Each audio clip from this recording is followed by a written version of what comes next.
नमस्कार, स्वागत है आपका आरपीडी न्यूज राजस्थान पंचायती दुनिया में।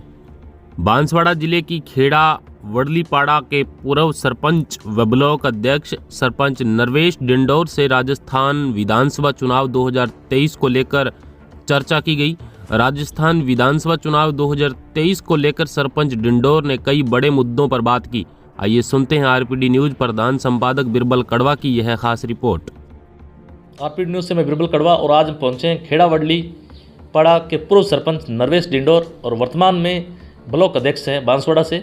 उनसे मिलने रूबरू होने जा रहे हैं, तो बातचीत करेंगे वर्तमान में जो विधानसभा चुनाव की जो सरगर्मियां हैं जोरों पे है, अब इनके क्या मुद्दे हैं, क्या एजेंडे हैं, यहाँ की सरकार किसकी बनने जा रही है और विपक्ष में जिस प्रकार से विपक्ष वालों ने हमेशा कांग्रेस सरकार को घेरा है, अब यूथ होने के नाते इनके क्या विचार है जानते हैं। नरवेश जी नमस्कार। जी साहब नमस्ते। जी सबसे पहले आप मेरे निवास पर पधारे, आपका बहुत बहुत धन्यवाद। जी नरवेश जी, पुराने मित्र हो, साथी भी हो, कहीं न कहीं राजनीति से आपका पुराना नाता रहा है, छात्र संघ राजनीति में रहे हो आप और पूर्व में सरपंच भी रह चुके हैं और अब की बार गढ़ा से आपके जो धर्मपत्नी है वो सरपंच है।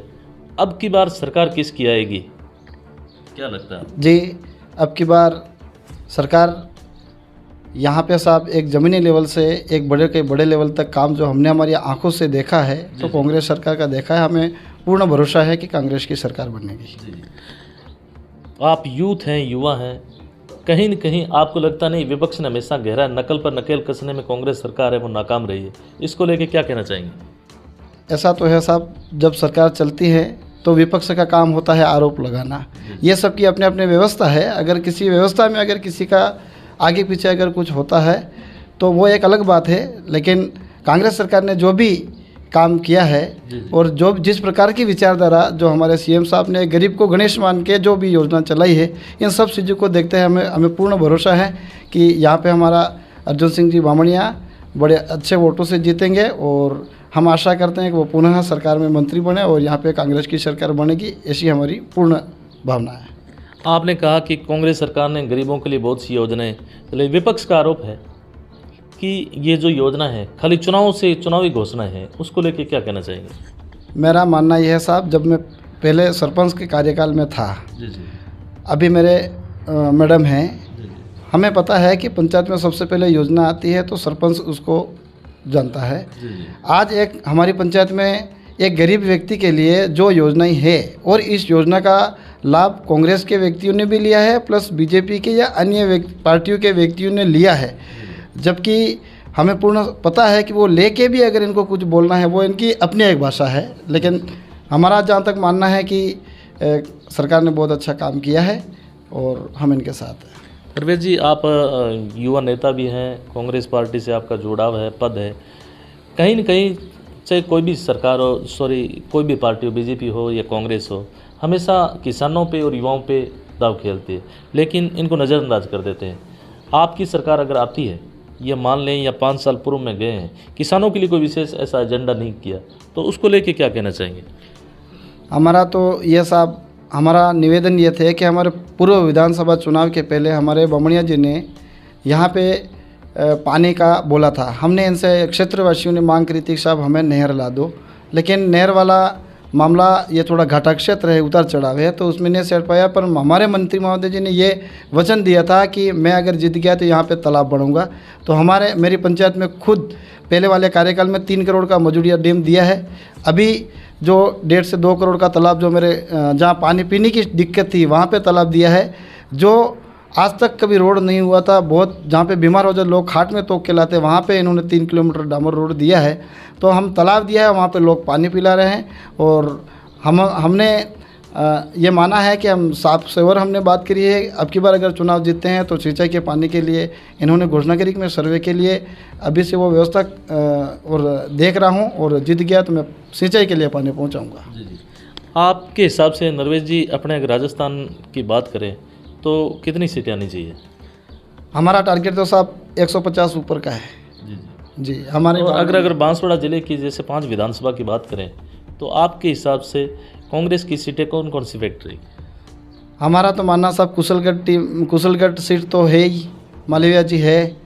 दूसरा बांसवाड़ा सीट बहुमत से जीतेगी। तीसरा रमीला मैडम भी जीतेगी, क्योंकि रमीला मैडम ने भी बहुत अच्छे काम किए। मेरे सारे मिलने वाले हैं, मेरी चर्चा होती है और वो जीतेंगे। और नाना लाल जी भी जीतेंगे। अभी गढ़ी में टिकट का एक बार क्लियर हो जाए, उसके बाद ही हम कुल मिला के ये कह रहे हैं कि पाँचों के पाँचों सीट की बाजी मारोगे। जी बिल्कुल। कहीं न कहीं अब की बार एक नया यूथ खड़ा हुआ है, नई पार्टियाँ आई हैं, भारतीय आदिवासी या भारतीय ट्राइबल पार्टी।